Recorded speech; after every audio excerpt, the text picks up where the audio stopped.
Dans cet épisode de Miss Buster, À juste titre, on a passé 10 ans à vous dire « N'essayez pas ça chez vous ». Mais dans cet épisode, on a dressé une liste d'expériences que, selon nous, vous pourriez tenter chez vous. enfin, pas tout à fait ce genre d'expérience, mais après avoir répété pendant 200 épisodes, N'essayez pas ça chez vous. il semblerait que les Miss Buster changent de refrain pour un spécial « Essayez ça chez vous ». Le résultat peut être tout autre. Alors, préparez vos lunettes de sécurité, votre étui de poche Oh la vache! et votre bloc-notes. Parce que pour cet épisode, ils ont trouvé des mythes que vous pouvez peut-être essayer chez vous, ou peut-être pas. Qui sont les Miss Buster? Adam Savage C'est scientifique! et Jamie Heineman. À eux deux, ils ont plus de 30 ans d'expérience dans le domaine des effets spéciaux. À leur côté, Carrie Byron, Le dragon d'or! Tori Belleci On va mourir! et Grant Imahara. Qui veut se frotter à moi? Ils ne se contentent pas de recenser les mythes, ils les mettent à l'épreuve.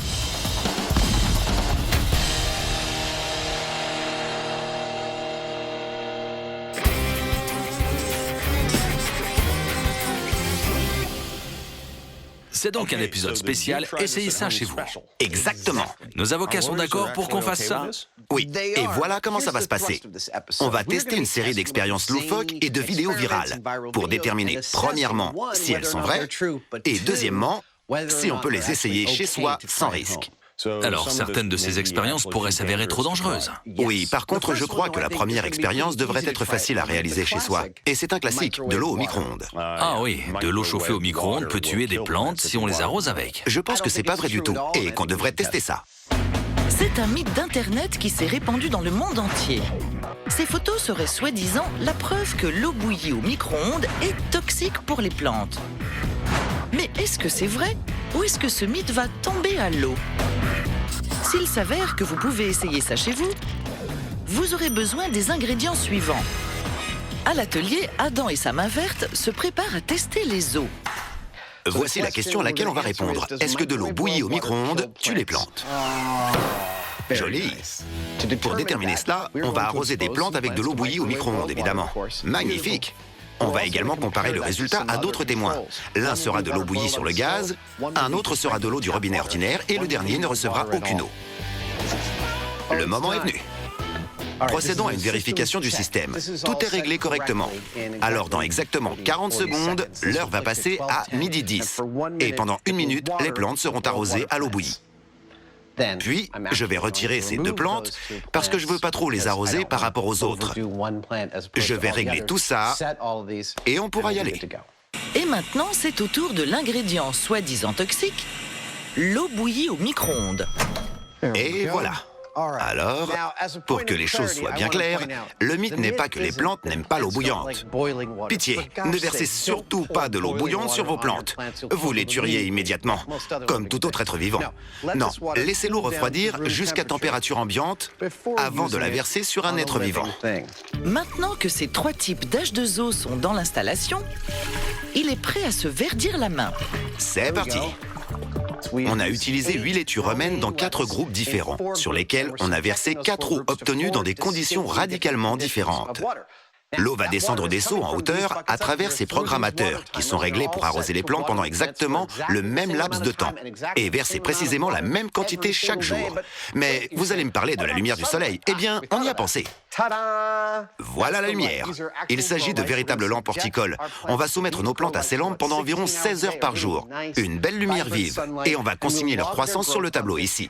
Après 1 semaine, je vous jure qu'on devrait voir une différence. Et après 2 semaines, les résultats seront pratiquement irréfutables. Mais même si c'est palpitant de regarder pousser des laitues, on va avancer rapidement jusqu'à 1 semaine dans le futur. Alors, regardons comment vont nos plantes. Regardez-moi ça, 23 cm,5. La plante arrosée à l'eau bouillie au micro-ondes dépasse toutes les autres. Elle mesurait environ 14 cm. Et maintenant, elle fait plus de 23 cm. Ça s'annonce pas très bien pour le mythe. C'est un résultat radicalement différent de celui des photos virales. Mais pourquoi exactement est-ce que les gens sont prêts à croire que de l'eau bouillie au micro-ondes est dangereuse? En un mot, la radiation. Les micro-ondes utilisent une forme de radiation électromagnétique, mais elle fait partie des moins dangereuses qui existent. Les fours à micro-ondes fonctionnent en faisant vibrer les molécules d'eau environ 2,45 milliards de fois par seconde. Cette vibration est ensuite convertie en énergie thermique et on obtient ainsi un moyen rapide et efficace de réchauffer les aliments. Mais aucune radiation n'est transmise durant le processus et théoriquement, de l'eau bouillie au micro-ondes n'est pas différente de l'eau bouillie sur le gaz. Mais on va tout de même poursuivre l'expérience une semaine de plus pour voir ce qui se passe. Après 2 semaines de croissance, Adam est lâché parmi les laitues pour la dernière fois. Ce qu'on cherchait à déterminer, c'était si l'eau bouillie au micro-ondes est dangereuse. Et je crois qu'on a prouvé sans aucun doute qu'elle ne l'est pas. Regardez-moi ça. Ce sont les plantes en meilleure santé, ces deux-là. Ce sont les plantes les plus hautes. Et elles ont été arrosées à l'eau bouillie au micro-ondes. Elles vont parfaitement bien. Et on a aussi déterminé que l'absence d'eau est très très mauvaise pour les plantes. Alors notez bien ça si vous n'avez pas la main verte. Ce mythe est peut-être bidon, mais vous n'avez pas à nous croire sur parole. Essayez ça chez vous.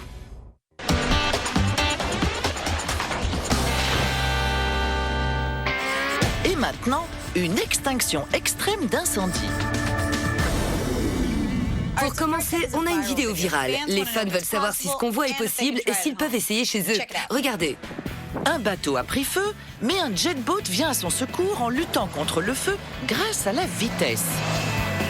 Waouh, il le fait! Ce mec est dingue! Mais en plein incendie, est-ce qu'un virage de l'extrême à 180 degrés peut vraiment éteindre un feu? Ouais, on va faire du bateau. T-shirt mouillé. Vieux loup de mer?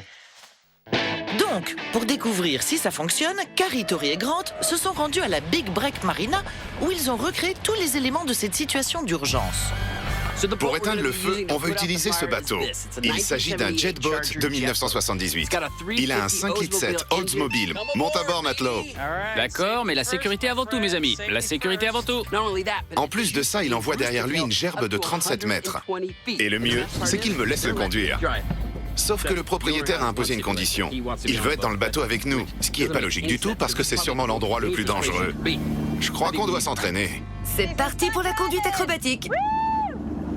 La conduite de précision est cruciale pour ce mythe. Donc, pour commencer, Tori doit atteindre la vitesse maximale avec le bateau. Ensuite, juste avant de s'écraser contre le pylône, il faut qu'il réussisse le virage à 180 degrés pour que le jet-boat lance son impressionnante gerbe. Joli! C'était un super entraînement, mais je crois qu'il est temps d'allumer un feu. C'est parti. Ouais, je pense que tu vas y arriver. Le deuxième élément de cette situation d'urgence est le bateau en flammes. Et pour cela, ils prennent des précautions. Juste de la paille. C'est à ce joli bateau qu'on va mettre le feu. On va enflammer une botte de paille et une palette et les laisser brûler. Il y a de l'air par en dessous pour permettre à toute cette paille de bien brûler. On devrait obtenir une belle flambée. Si tout se passe bien, on pourra éteindre le feu avec la gerbe du bateau. Sinon, les pompiers sont sur place pour s'en occuper. Le moment est venu d'allumer le feu. Mais avant cela, on va mouiller tout le terrain qui se trouve juste derrière le bateau. Parce qu'on voudrait surtout pas que des braises s'envolent et provoquent un incendie inutile. Le bateau est prêt à prendre feu comme dans la vidéo. Génial. T'appelles ça des vacances, Carrie? Mais la gerbe du jet-boat parviendra-t-elle à éteindre le feu? C'est bon, le bateau est attaché. Tori est prêt à démarrer. Il n'y a plus qu'à mettre le feu maintenant. Ce qu'on s'apprête à faire, c'est retirer un élément du triangle du feu. En effet, pour qu'un feu existe, il faut 3 éléments. Une source d'ignition, un carburant et un agent oxydant. Dans le cas présent, c'est l'oxygène. Ce qu'on cherche à faire, c'est remplacer cet oxygène par de l'eau, et si on y arrive, alors le feu va s'éteindre. Pour confirmer ce mythe, on doit éteindre le feu avec le jet-boat en 4 essais ou moins. Ça y est, le grand moment est arrivé. Que je comprenne bien ce qu'on fait. On se dirige droit sur un bateau en flammes, c'est ça? Exactement. D'accord. Puis à la dernière minute, on va faire demi-tour. J'espère que ça va marcher. Maintenant.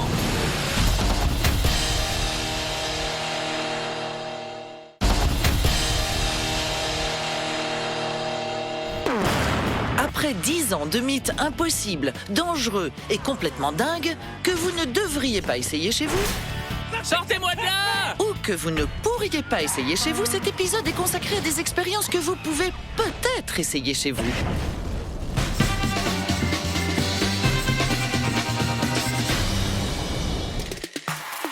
Ça semble toujours très facile sur Internet. Bien qu'au départ ils soient tous décalés, ces métronomes finissent par créer une symphonie synchronisée. Mais peut-on faire danser des métronomes au même rythme chez soi? J'ai remarqué une chose dans toutes les vidéos de métronomes qui se synchronisent. Ils sont toujours posés sur une plateforme qui bouge légèrement, qui tremble ou qui vibre si vous préférez. Je vais vous montrer pourquoi c'est important selon moi. Si je bouge ce métronome pendant qu'il bat la mesure, le moindre petit mouvement a un effet significatif sur la périodicité de ces battements. Voici 2 canettes de soda et ma plateforme mobile. J'ai un métronome et je voudrais simplement voir ce qui se passe quand je le pose là-dessus. Vous voyez? Ça bouge, c'est clair. C'est vraiment cool. Ce petit métronome a un effet remarquable sur ma plateforme. Et je crois que cet effet serait encore plus important si la plateforme était plus légère. J'ai pile ce qu'il faut. Génial, ça fonctionne super bien. L'effet est carrément plus perceptible grâce à la nouvelle installation. Des tuyaux en aluminium léger et une plateforme légère par-dessus. J'ai limité le plus possible la friction et l'élan pour que seul le métronome ait de l'effet. Maintenant, essayons avec 2. Après 2 minutes, c'est le rythme qui l'emporte. Continuez comme ça. Joli.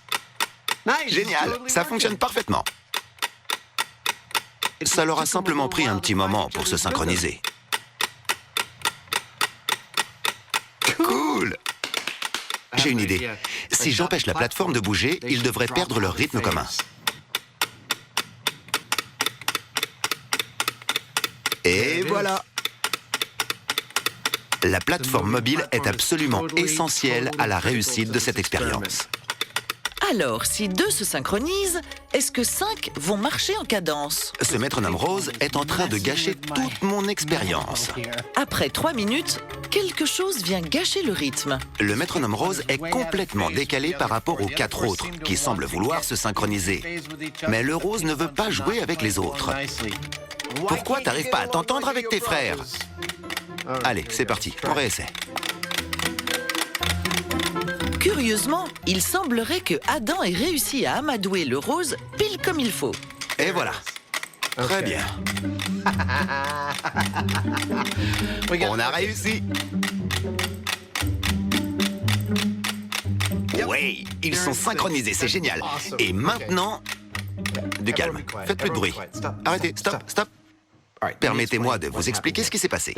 Le métronome rose refusait de se synchroniser avec les autres. Et en l'observant, j'ai remarqué qu'il était systématiquement un peu trop lent. Partant du principe que la tolérance de fabrication sur ces métronomes est un peu lâche, je l'ai accéléré en descendant le contrepoids un tout petit peu plus bas que la dernière graduation. C'est là où tous les autres sont réglés. Il s'est avéré que c'était la solution miracle pour aider tous les métronomes à se synchroniser. C'est génial de savoir que ces appareils sont accordables. Maintenant qu'il maîtrise ses métronomes, combien peut-il en faire danser à son rythme? C'est bon. Je peux pas en mettre plus là-dessus. 1, 2, 3, 4, 5, 6, 7, 8, 9, 10, 11. La vache! C'est vraiment stupéfiant comme truc. Au départ, ils sont totalement décalés. Puis, ils finissent par se synchroniser et on obtient ça. Et si l'un d'entre eux se décale, les autres lui redonnent le rythme. Ils veulent tous être amis. Ouais, ils veulent être amis et faire exactement la même chose. Adam est monté jusqu'à 11 métronomes. Je sens que tout ça va bientôt s'intensifier.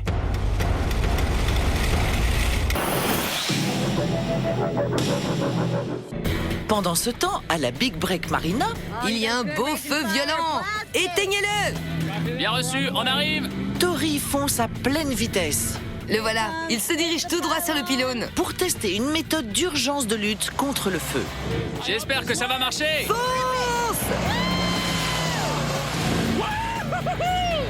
La gerbe de Tori semble bien avoir arrosé le bateau. Mais comme il n'y a pas de fumée sans feu, ils vont remettre ça. Préparez-vous à repasser une fois de plus pour s'assurer que le feu est bien éteint. Mais je crois que ça s'annonce très bien. Le skipper Bellecci tente une nouvelle fois de lutter contre le feu grâce à la vitesse. C'est parti!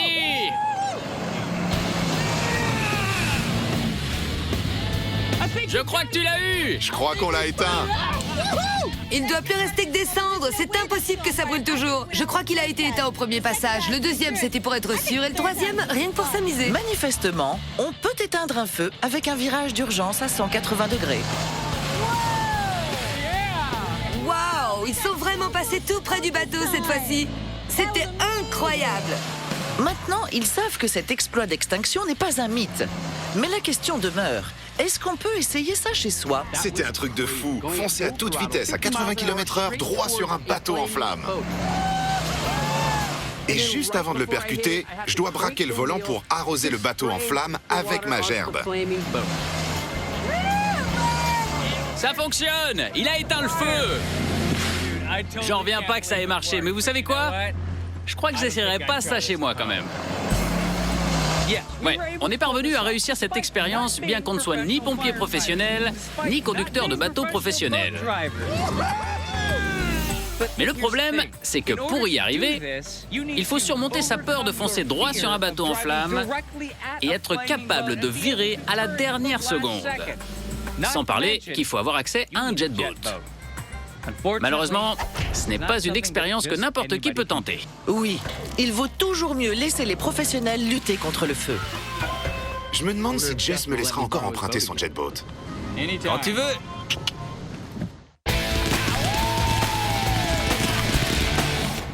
Il semblerait que le mythe tient bien la route. Des métronomes placés sur une surface plane et activés ensemble finissent par se synchroniser.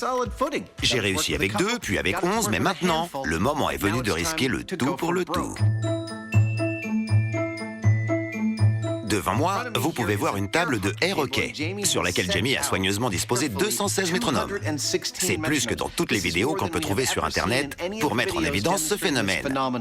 D'ici quelques minutes, on espère donc établir un record du monde officieux.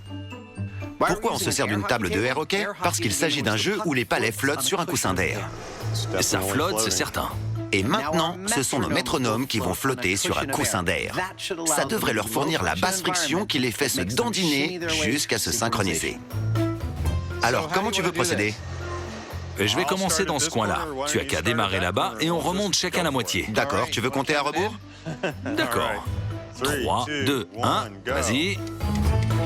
C'est un travail minutieux de démarrer tous les métronomes un par un. J'ai fini ma moitié. Mais maintenant qu'ils battent tous en même temps, théoriquement, ils devraient commencer à se synchroniser. Ils battent tous la mesure. Ils s'activent tout en flottant sur un coussin d'air.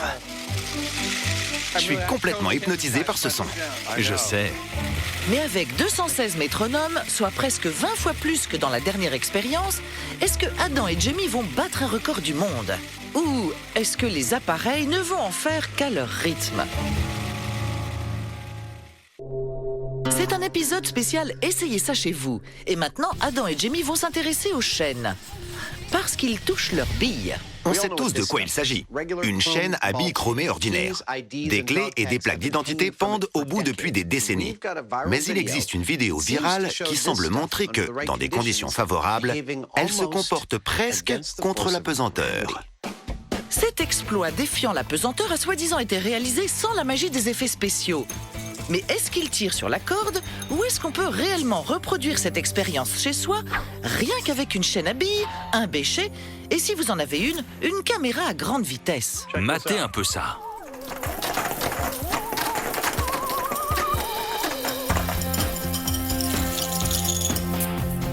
Regardons la vidéo à grande vitesse. Et Adam?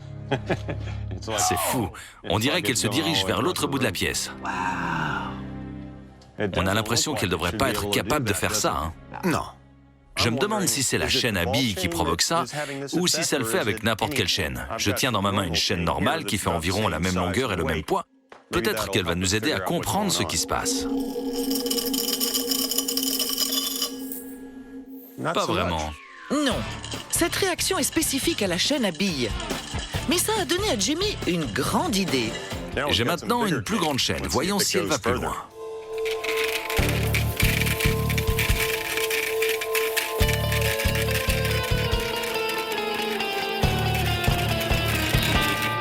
Il semblerait bien que plus les billes sont grosses, plus l'effet est important. Mais dans ce numéro défiant la pesanteur, est-ce que la distance au sol joue également un rôle? Voyons ce que ça donne à 2,50 m de hauteur.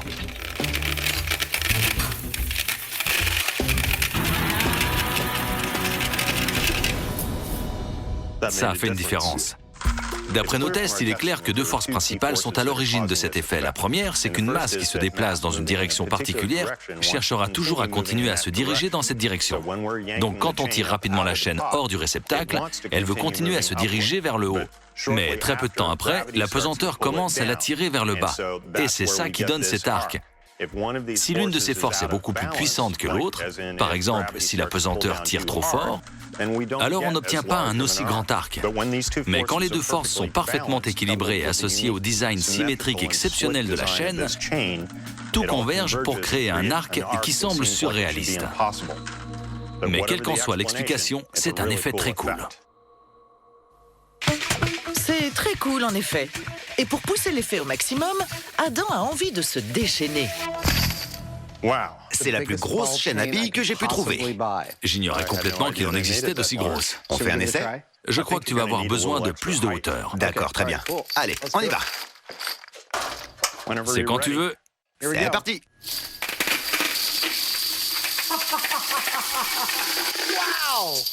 C'était fantastique. Ça a très bien marché. C'est presque magique de regarder la chaîne se dérouler en arc. Elle semble défier la loi de la pesanteur en sortant du réceptacle. Mais ce qui me plaît le plus, c'est que l'effet semble être proportionnel à la taille de la chaîne à billes. On obtient donc un tout petit arc avec celle-ci. Et un bel arc géant avec celle-là. Je ne savais même pas qu'on fabriquait des chaînes aussi grosses avant ce segment. C'est génial. Oui, étonnamment, on peut facilement essayer cette réaction en chaîne chez soi.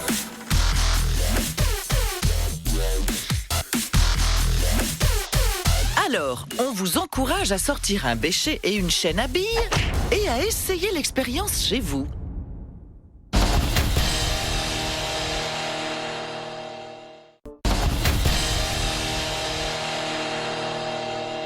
Et maintenant, l'équipe part en safari de chimie. Pour ces expériences chimiques suivantes, les fans veulent qu'on teste premièrement si elles sont vraies et deuxièmement s'ils peuvent les essayer chez eux. De quoi il s'agit? Du dentifrice pour éléphants et des serpents explosifs. Des éléphants et des trucs qui explosent? On est sûr que les gens peuvent faire ça chez eux?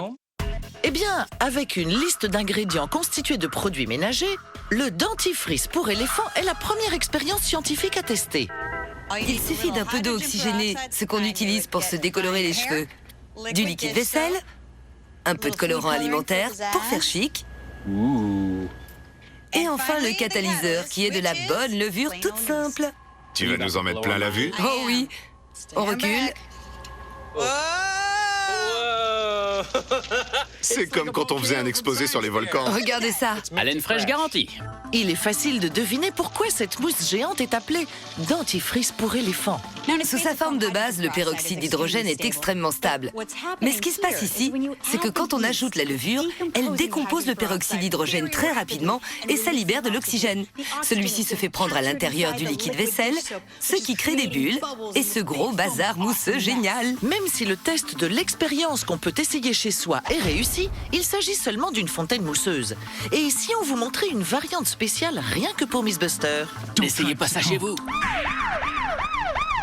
Pour passer d'une expérience simple genre « Allez-y, essayez ça chez vous » à une dangereuse spéciale Miss Buster, on va utiliser des composants de laboratoire.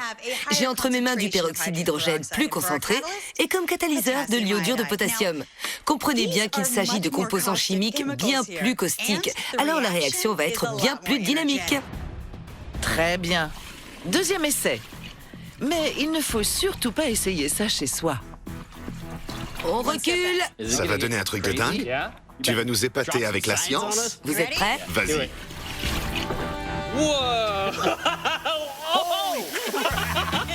C'est quoi ce délire?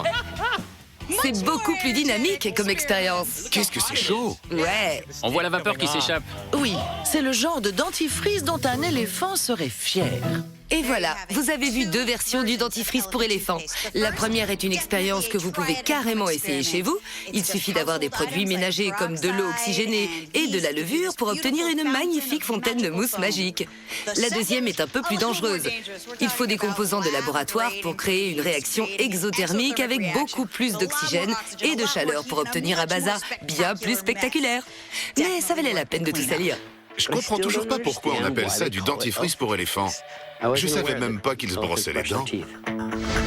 Maintenant qu'on a vu le dentifrice, on ne vous avait pas parlé d'un serpent explosif?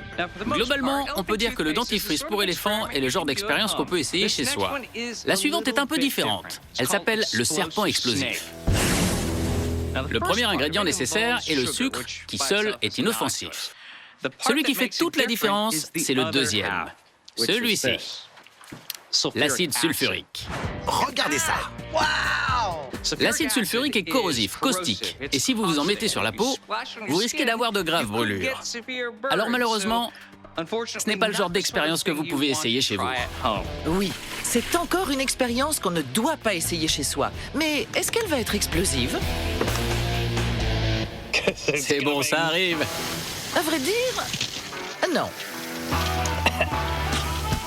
Alors, qu'est-ce qui s'est passé? Eh bien, l'acide a réagi au contact du sucre qui l'a décomposé. L'eau a été libérée sous forme de vapeur et elle a laissé derrière elle du carbone, le composant du serpent. C'est vraiment cool comme réaction, mais pas forcément très explosif. Je pense que pour qu'elle le soit, elle devra être plus rapide et plus violente. Et je crois que je peux trouver comment créer ce genre de réaction. L'aventurier de laboratoire Grand Imahara remplace donc le sucre par un composé organique classé secret. Ajoute l'acide sulfurique, puis apporte un peu de chaleur à l'équation. Mais est-ce qu'il va obtenir un serpent explosif? Regardez bien. Attention, ne clignez pas des yeux. La réaction va se passer très vite. C'est bon, on y est presque. J'en reviens pas! C'est stupéfiant. Il s'agit d'un processus instantané appelé la désamination. L'acide sulfurique a déshydraté le composé qui a laissé derrière lui un serpent de carbone friable.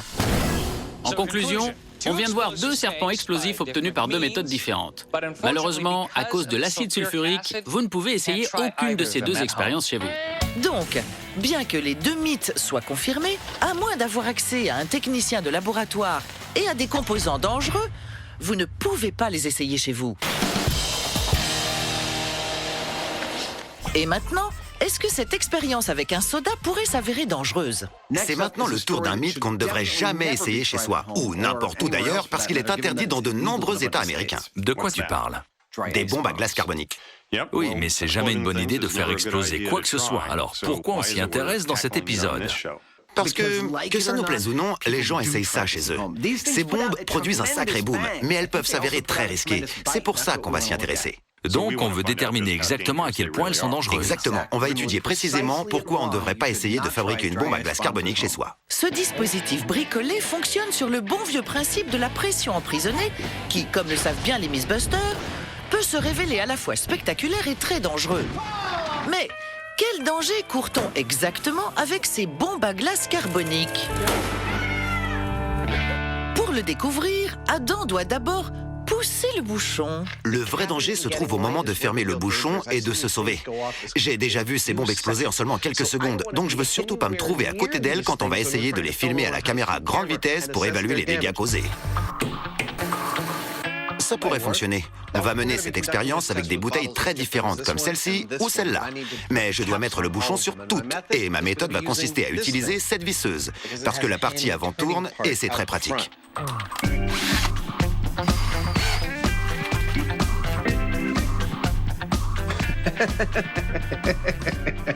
C'est comme ça que je vais faire. Adam a trouvé une solution pour visser les bouchons sans les mains. Mets ton avant-bras dans ce trou. Mais maintenant, Jamie doit donner un coup de main à ce mélange de glace carbonique. On cherche à déterminer exactement quel est le danger pour quelqu'un qui a l'une de ces bombes entre les mains. Mais évidemment, on ne va pas utiliser nos vraies mains pour cette expérience. Alors on a besoin d'en fabriquer des artificiels. Magnifique! Le résultat est parfait. On a maintenant un moule à main complet. On n'a plus qu'à placer ces os à l'intérieur, puis poser la partie supérieure dessus, attacher le tout, le remplir de caoutchouc, et c'est terminé. Comme on s'attend à ce que la main connaisse un peu de dommages physiques, autant qu'elle soit réaliste. Oh là là, elle est vraiment jolie. Super, elle va être parfaite pour ce test. Ouais. Ils peuvent à présent mettre la main sur leur bombe à glace carbonique. Je cours pas par plaisir. Qui ferait ça? Non, je cours parce que c'est ici qu'on va faire détonner les bombes à glace carbonique. Eh oui, on est venu sur le site des explosions. Ça montre qu'on prend le danger de ces dispositifs très au sérieux. Alors, qu'est-ce qu'on va faire? Eh bien, on va placer du CO2 gelé Ouais, ce truc-là, appelé communément glace carbonique. à l'intérieur d'un contenant fermé avec un peu d'eau. L'eau transforme le CO2 gelé en gaz carbonique, qui se dilate entre 500 et 800 fois plus que son volume d'origine. Ce qui va augmenter la pression à l'intérieur du contenant jusqu'à dépasser cette barre. À ce moment-là, il va éclater violemment en libérant tout ce gaz. Un peu comme quand on déclenche un explosif. Maintenant, découvrons quels dégâts peut causer ce CO2 emprisonné. C'est parti. Pour commencer, c'est au tour de la bouteille de 350 ml. Visse le bouchon. Joli. C'est bien serré. Le gaz carbonique se met immédiatement à déformer la bouteille. Elle s'élargit. Ouais, carrément, elle s'élargit beaucoup. C'est bizarre, c'est presque biologique à quel point elle bouge sous la pression. Ouais. Mais alors qu'elle s'élargit de façon exponentielle, à quel stade est-ce qu'elle va éclater? Ça a arrêté de faire des bulles. C'est à ce moment-là que je sais qu'au moins, elle est bien fermée. J'ai de grands espoirs pour celle-ci. C'était pas si mal. Génial. Manifestement, l'explosion a été violente. Mais Adam et Jamie recherchent la pire qui soit, le scénario catastrophe. Alors, est-ce que cette bouteille de 2 litres, 6 fois plus grande que la précédente, va être encore plus brutale? C'est parti. Vas-y. Maintenant, on attend. La pression monte. Plus il y a de glace carbonique, plus il y a de CO2 emprisonné. Mais à quel point ça va être dangereux? Je suis content qu'on soit derrière cet écran protecteur. Oh oui, moi aussi. Elle commence à devenir asymétrique. Oui, je vois ça. En bas à droite, C'est ça. elle commence à se distendre. Ouais, elle se tord vraiment.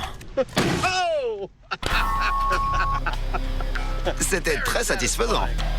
Mais la question c'est, cette explosion était-elle plus destructrice que celle de la petite bouteille? Malgré le fait que la bouteille de 2 litres faisait presque 7 fois le volume de celle de 350 millilitres, j'ai pas réussi à détecter une différence notable dans le boom. Si seulement on avait un moyen de mesurer l'explosion. Je suis content que tu abordes le sujet, parce que par chance, on a amené David Harding avec nous. Salut David. Salut. Tu peux nous aider à mesurer la puissance de ces explosions? Pas de problème. Génial. Super! Maintenant, il est temps d'apporter des données scientifiques à l'équation et de découvrir exactement quels dégâts peuvent causer ces explosions.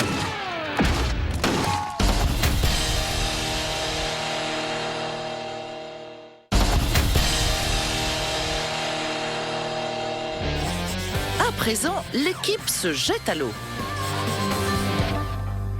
On fait quoi maintenant? On va tester une expérience vue dans une vidéo virale. Apparemment, un type est capable de commander l'eau à distance en utilisant seulement un haut-parleur. On dirait un tour de magie. Ouais, il faut que je vois ça. Manifestement, la touche pause a été enclenchée. Mais est-ce qu'on peut vraiment arrêter le temps depuis le confort de son foyer? On a trouvé ce mythe sur Internet. Un homme a filmé de l'eau qui sort d'un tuyau et qui semble s'immobiliser en l'air. Et en plus de ça, il a réussi à la faire rentrer dans le tuyau. Tout ça en utilisant rien qu'un haut-parleur. J'ai fait exactement comme il a dit. J'ai pris un haut-parleur, le mien est un peu plus gros que le sien. J'y ai attaché un tuyau avec de l'eau courante, puis je l'ai attaché à un générateur basse fréquence. Vous êtes prêts à être stupéfiés? Je sais pas pour vous, mais moi, je vois pas l'eau s'immobiliser ou aller en arrière. Je dois peut-être faire une chose de plus. Il s'agit d'installer cette caméra. C'est la dernière pièce du puzzle pour que l'eau se plie à ma volonté. Maintenant, je vais aller chercher Carrie et Grant pour voir si je peux les épater. Alors, vous êtes prêts à voir ça? Observez bien l'eau. Maintenant, je vais la faire s'immobiliser. Vous êtes prêts? Regardez. Est-ce qu'elle a l'air immobile? Non. Non. Mais attendez, c'est pas fini. Regardez.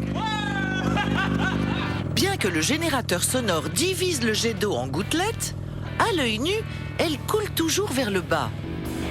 Mais lorsqu'on observe le même phénomène à l'écran, soudain, le temps semble se figer. Maintenant, regardez bien, je vais la faire reculer. Je vais monter jusqu'à 22 Hz. L'eau recule. Quoi? Quoi? C'est super cool comme illusion C'est d'optique. génial, hein? Ça ne fonctionne qu'avec une caméra, mais c'est super rigolo et absolument sans danger. C'est excellent! En effet, mais il est temps pour Tori de lever le rideau et de laisser ce magicien de l'eau expliquer comment ça fonctionne. La raison pour laquelle cette illusion d'optique fonctionne, c'est l'association de deux éléments. La fréquence d'image de la caméra et les hertz dans les cycles du haut-parleur. Comme on tourne 24 images par seconde, si on règle les hertz autour de 24, ils font vibrer l'eau de manière à ce qu'elle se trouve au même endroit à chaque fois que la caméra capture une image. Ce qui donne l'impression que l'eau est figée dans l'espace. Et si on bidouille avec les hertz, on peut même créer l'illusion que l'eau remonte dans le tuyau. C'est pas vraiment le cas, mais c'est l'impression que ça donne. C'est cool. Il est évident que cette expérience permet de figer le temps. Du moins, à l'écran. Alors, sortez votre caisson de basse et jetez-vous à l'eau.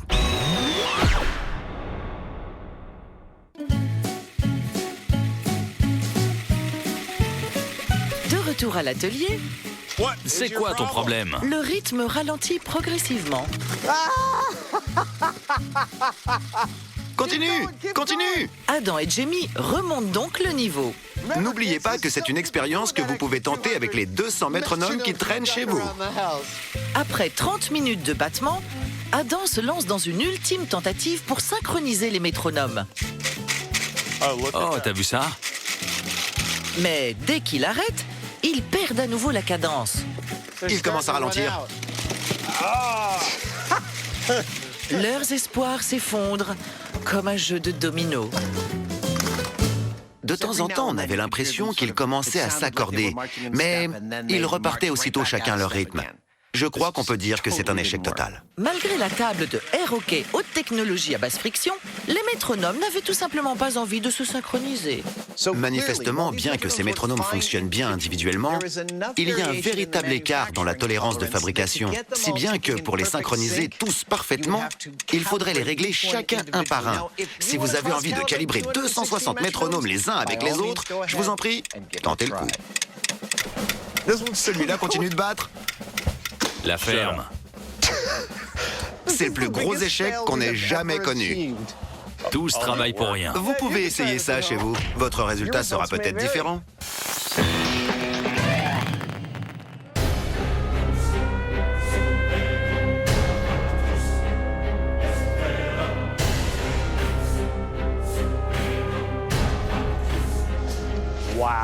Vous avez vu ça? C'est le plus gros tube à essai que j'ai jamais vu. Vous avez vu le dentifrice pour éléphant. Je me prépare maintenant pour quelque chose que vous n'avez jamais vu à la télévision et que vous ne devriez surtout pas essayer chez vous, le dentifrice pour monstres. On va vous montrer la version XXL. Vas-y, fais-moi monter. Avec une quantité d'ingrédients 200 fois plus importante, ce sera vraiment du dentifrice monstrueux. Vous êtes prêts? La vraie question, c'est est-ce que toi, tu es prête? Elle a l'air prête. Fais-le. D'accord, c'est parti. Voyons voir le dentifrice pour monstres. C'est bon, fais-moi reculer.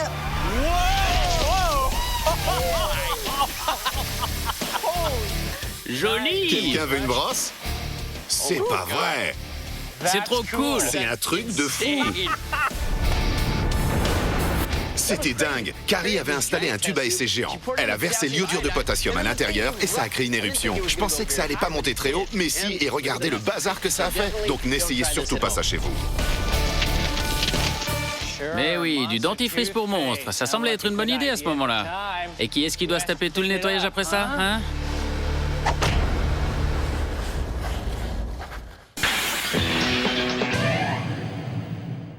Quel danger court-on exactement avec une bombe à glace carbonique? Le moment est venu de récolter des données scientifiques pour le découvrir. David Harding et son équipement, c'est-à-dire des capteurs de pression disposés stratégiquement autour de l'explosion, vont nous donner la puissance exacte de ces bombes artisanales. David, t'es prêt? Prêt. Alors, la glace est dans la bouteille, les capteurs sont en place, les caméras tournent, il est temps d'ajouter l'eau. Il suffit d'ajouter de l'eau. Allez vous mettre à l'abri.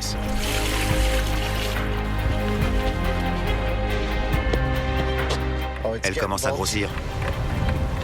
C'est marrant parce que du CO2, c'est ce qu'on trouve normalement dans ces bouteilles de soda. Quelque part, c'est comme le soda de l'extrême, hein? Ouais, Je crois que celle-là va vite exploser. j'espère bien.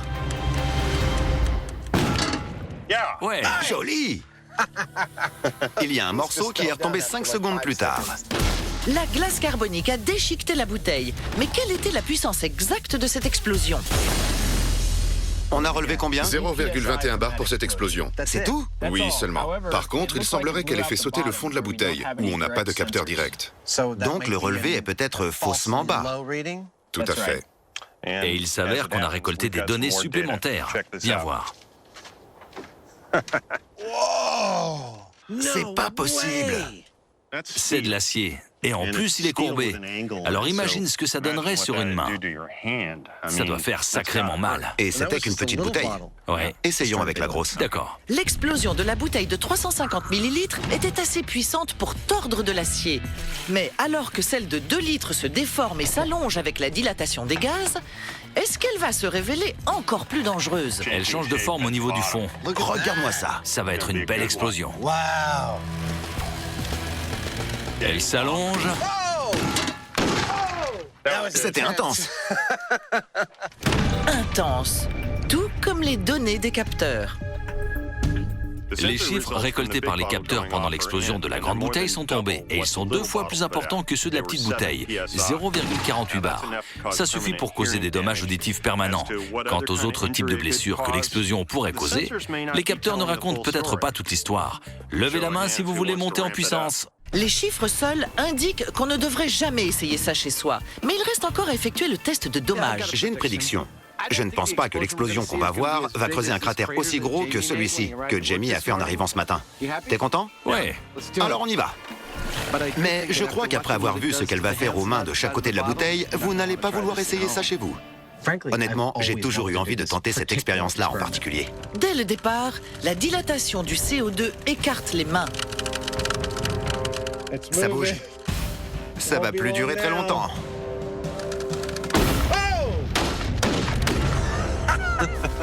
Ça en a fait du bruit. ouais. Cet éclatement violent a écarté les bras au maximum.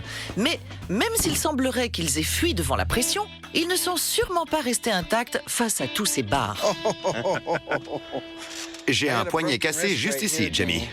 Ouais, carrément. Regarde comme l'explosion a envoyé balader les 2 mains. Ouais. Il y a des lacérations ici.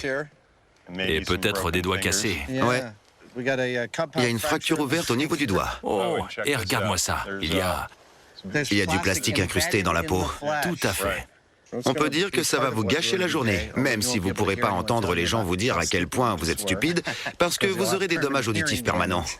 Oui, non seulement la force de l'explosion a été suffisamment importante pour que les os transpercent la chair, mais des éclats de plastique se sont également incrustés dans les mains. On a appelé cet épisode « Essayez ça chez vous », parce qu'on a passé plus de 10 ans à faire toutes sortes d'expériences dingues et dangereuses que vous ne devriez surtout pas essayer chez vous.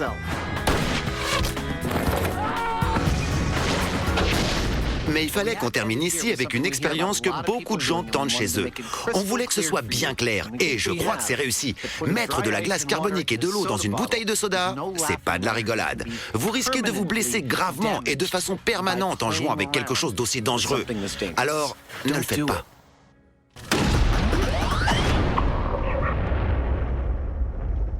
On a donc tenté des expériences avec un micro-ondes, un jet-boat, des métronomes, des chaînes, de l'acide sulfurique, de l'eau et de la glace carbonique. Parmi tout ça, seulement 4 expériences sont trop dangereuses pour les essayer chez soi. Quant aux autres, veillez bien à être accompagné d'un adulte responsable et surtout, faites preuve de bon sens.